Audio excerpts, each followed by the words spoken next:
Bang Agus, aku mau curhat.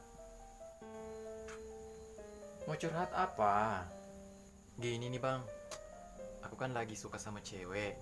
Masalahnya, aku udah kasih perhatian, aku udah kasih kejutan kecil.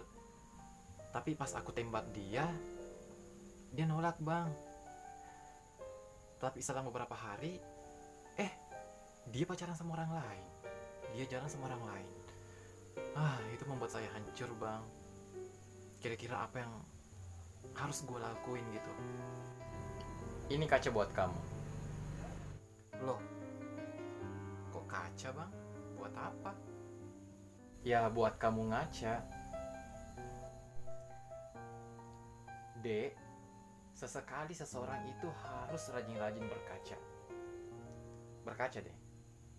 Sekarang lu pikirin, kira-kira lu pantas nggak buat dia? Kira-kira dengan kondisi kamu yang sekarang ini, dia mau nggak sama lu? Kalau nggak pantas, kalau dia nggak mau, ya udah tinggalin aja gitu. Dek, kamu jangan jadi debu di kehidupan orang.